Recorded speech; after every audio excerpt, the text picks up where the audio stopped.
Hey, Lindsay, how's it going? Excellent, Aubrey. How are you doing today? Excellent. I'm really enjoying watching the Olympics, and I'm excited that we're going to talk about it today, especially about some of the controversies that make for really interesting conversations. Yeah, this is when we built our course, The Connected Communicator, we got into controversial issues because at your level, guys, this is what you want to be talking about. You're no longer reciting sentences like the pen is on the table, right? Exactly. That cliche expression. We're not doing that anymore, right? We're going way beyond that in English and we are connecting. We're talking about politics. This is what we want to get into. I know we have a big Exactly. political season coming up this fall, and we might get a little bit into that too, but this will be a warm up, right? Yes. In order to learn how to talk about controversies. So, Yeah, Aubrey, we've talked some on the Allers English podcast about phrases you can use when something's controversial, when you know you might not see eye to eye, right? We got into diamond mining, the environment, some yeah, issues that are sort of hot button issues where not everyone that's right. agrees.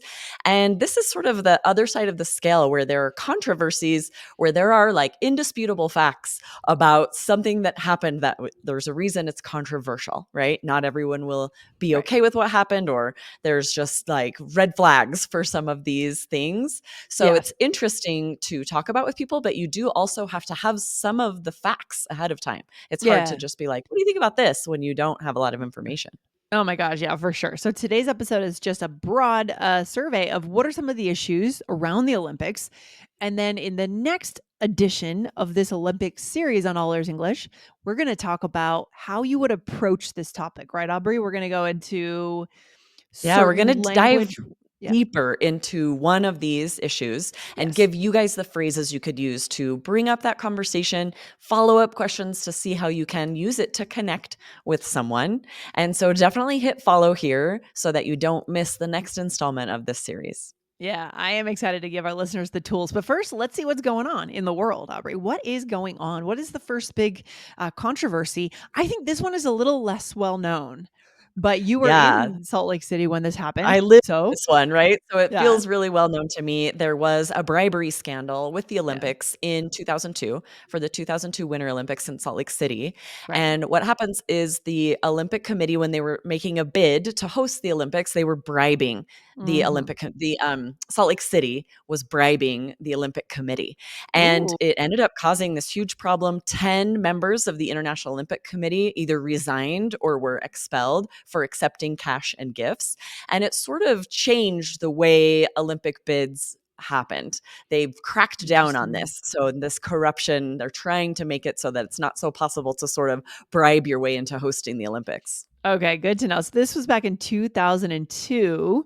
So Mhm. hopefully things are more bribery proof, I guess. Right? It And just the doesn't scandal work broke in anymore. '98. So that's kind of fascinating how 98. long before, often it's a decade before a city hosts the Olympics, that they're putting in Right. their bid, who's, the people being chosen because it takes so long to prepare to host the Yeah. Olympics. Isn't that crazy? Oh my gosh. And we'll get into that, hosting the Olympics towards the end is another topic, but the next one is transgender athletes. And the important thing to know here is that the International Olympic Committee is moving more towards kind of respecting what people feel is their gender. Okay. Right. And how are they doing that, Aubrey? What's going So on there? just in January of this year, 2024, the International Hmm. Olympic Committee issued new guidelines on transgender athletes. So in the past, they required athletes to undergo hormone level modifications. They have Hmm. removed that. They're no longer requiring these.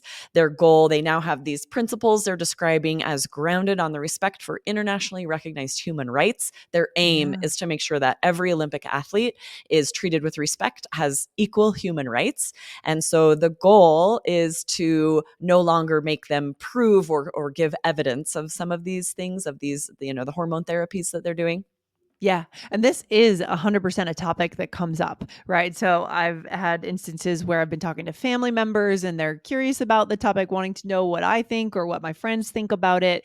And so you absolutely will get into this conversation Yes, 100%. absolutely. It's Yeah. brought Yeah. it has come up a lot for me too, because friends' children are Yeah. competing against transgender athletes in Right. schools and high schools and colleges. And so it's not just at the Olympic level, right? Oh, This is yeah. something that a lot of people are interested in, and not everyone agrees about how it should work. Yes. Okay. Number 3, Aubrey. What is the next one? Doping. What does doping mean? That is a verb, right, Aubrey? Is that a verb that we have Yes, here? To exactly, dope? right? Doping, I guess it's a noun here because it's like the act of Yeah. doping, right? Uh-huh. So Yeah. this is when there's use of performance enhancing drugs. Mhm. And this happens a lot in sports, Yes. steroid use. The first Olympic athlete, this happened way back in 1968, the first athlete to test positive. But at the time, it was just alcohol. He said he had 2 beers to steady his nerves, but that also is not allowed. So, but then sometimes Interesting. it's more systematic, right, Lindsay? Yeah, and doping is an issue not just in, the Olympics, but other sporting events in different sports for sure. And so that's a really interesting one, and we'll see which one we choose to explore in the final episode of this series, Aubrey. But mental health and overtraining has come up lately around certain like key athletes that have highlighted this issue, right? Exactly. This has probably always been an issue. Anyone who competes in sports knows that this is a real risk of overtraining, of not having balance with how Right. much time you spend training when you really have goals to be the best at a sport. So this Yes. happens a lot that it can take a toll on your mental health. Yeah, I listened to the Daily podcast and they brought in an interview with Serena Williams from another podcast, I think that's owned by the New York Times. It was a really cool interview with her, getting a chance to really listen to her describing her career. And Mm, she sounds very happy about her career and the way that her parents pushed her. Like her dad, she feels like he did it the right way, but she's struggling, as she said in this interview, to push her daughter in any way whatsoever. And so mm. she's kind of asking herself, if I feel like I benefited from that push from my parents, why am I not pushing my daughter at this stage? Right. So it's really interesting, that dynamic between parents. I'm Yeah. sure you see that, Aubrey, on the sidelines at soccer or track or Yes, I've something. seen this where if my one of my children is not really passionate about a sport, but I just want them to get physical activity, but it's Right. difficult for a parent. You don't want to push them too much. You don't Yes. want to be asking them to do anything they're not looking forward to doing. So I really get that struggle as a parent, but Right. as an athlete too, right? I would love to spend more time training. I'm a mom with kids, so I can't, but I can understand how an Olympian would really push themselves. And it's actually called overtraining syndrome where Oh. Simone Manuel, there was an article just very recently. She was the first Black female swimmer to get an individual Olympic gold medal. And Mm. she has really put a spotlight on this. She suffered Yeah. from overtraining syndrome and her body was breaking down leading up to the Tokyo Games. So it's definitely coming to light what a problem this is. And it can be really Yes. harmful for athletes. And I also think that through now that social media is so big, these athletes have channels and they're able to announce Right. how we have an inside look into these athletes and how that's really affecting them.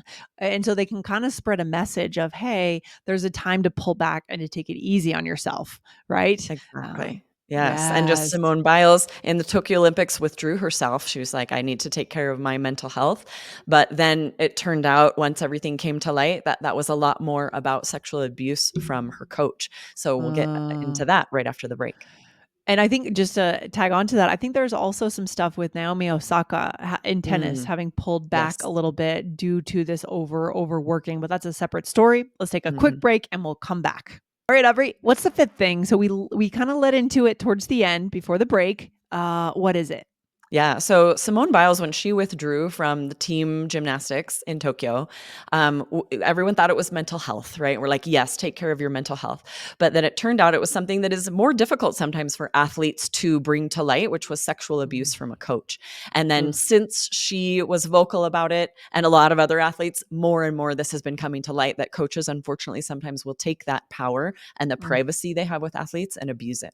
Oh gosh, yeah. So this has It's really been a huge controversy that has been in the news, and this definitely could come up easily in your conversations. So being informed about what's been going on and knowing how to talk about it, huge. Right, Aubrey? Absolutely. I was shocked to see that 265 athletes accused Larry Nasser of child sexual abuse. This the coach that Simone Biles accused as well, under the guise Whoa. of medical treatment of abusing this 265, Lindsay. I couldn't believe that number. 265. That's That's mind-boggling. wild. Oh, is he in jail at this point or what's going on with him? I know that there was a trial. I'm Yes, unclear. I know he's in jail because I saw an article that he was actually, like, attacked in jail. I saw that Okay. not long ago, so he Okay. must have been Okay. convicted, or it's possible that he's in jail waiting Yeah. for the trial to complete. I'm not sure. Okay. But So it's if definitely we an ongoing problem. Just yesterday, actually, there was an article, a swimmer accused a former Olympic coach of sexual abuse. So it's certainly not like everything's taken care of. Like this is still an ongoing problem. Yeah, definitely a hot topic, important Yeah. topic. And then there is the issue of money, economics, and is it really worth it to host the Olympics? It seems like there are always lots of cities that bid, I suppose, or want to host the Olympics. But do we think it's worth it? Well, that's what's fascinating. I've always assumed as well that there were lots of cities that bid, and it Mhm. turns out if you really dig into it, there Not aren't. really. There aren't that many because it costs so Interesting. much just to bid. I Yeah. read that Tokyo spent $150 million on its failed 2016 bid. Like to spend $150 million and then not even get the bid is crazy. I can't Yeah, believe that. it's well, it's also crazy because it's such a strain on the locals. I was in Right. a class with one of our listeners, our students in our courses, and he lives in Paris. And Paris is where the Olympics are this year. And I said, "What's it like living in Paris?" He said the city's completely ripped up, is awful. I have to go there. And I said, Yeah. "It seems like locals should be able to go for free." That's my opinion. Oh, for sure, with all that they're having to deal with, and if you look at the costs, I I feel like for a long time I assumed that the city's making so much that it's worth it, but that's really not the case. If you look at the numbers, Beijing's 2008 Summer Olympics only made 3.6 billion in revenue, but spent 40 billion. There were 40 billion in Whoa, costs. that is not So a good it's margin. nowhere near recouping what they pay. And what do you get left with? Well, I could say once I took a trip to Lake Placid, and you're actually able to go down those chutes as a tourist. That's fun. You can you can put At the least you helmet can take on. advantage of some of that. You go down the chute, or what do you call it? The luge or whatever it was. It was fun, but these structures are in place permanently. They're not really continuously used other than some tourism stuff. It kind of does disrupt a city in a major way, right? Yes, exactly. It was, I know Montreal, it took 3 decades for the city to pay back how much it costs, and that was a very Wow. problematic because of construction delays and some problems because it's not just building the Olympic facilities, it's also often creating more infrastructure, building more hotels and apartments and trains and everything you need in order to make it run smoothly. Right, and then what happens after? Can you continue to Right? fill those hotels and apartments with with city visitors? Not Not necessarily. necessarily. It's tricky. Yeah. Ooh, So tricky. this is just Okay. a taste of some of the many controversies, right, that have accompanied the Olympics throughout the years. This makes for great conversations, you guys. If you broach this topic with anyone, and whether some of the things we've talked about, like when we talked about diamond mining, the person might respond and just say, I don't really know much about that, but I'm interested, or they might clearly not be interested. And that's where you pivot to like, okay, do we talk about something else or do we dive in? And that would make for an interesting conversation, but it depends on how interested they are. Exactly, Aubrey. I mean, this is the difference between, in my opinion, the B2 level and the C1 level. Moving into C1 into closer to 99% fluency is the ability to instigate one of these conversations, assert your opinion, express empathy for the other person's opinion, maybe debate it. These are super high level communication Absolutely. skills, don't you think? Exactly, exactly, and you do have to have some information before you start a conversation about something like this, right? Maybe you've listened to a Yeah. podcast like this one, and you could dive, deep dive a little bit, find out some more information so that you have something to say. Because when it comes to controversies, it's not enough just to be like, "Oh, I heard that was controversial," and then move on. You Yeah. wanna really, flesh it out. What was Flush it out. controversial about it? Yeah, I love that. So, Aubrey, we'll keep it a secret and we'll see what we choose for Yes. our deep dive issue. And Hit in order follow to so you get don't miss it, yeah, guys. it follows. You get part 3 on this Olympic series, and I am excited to dive into one of these issues and really break it out and understand it, and help our listeners understand how you might talk about it and connect over it with a native speaker. Yeah. Awesome. Yes, All love it. Can't right. wait. See you then. Take care. Thanks. Bye. See you next time. Bye. Bye.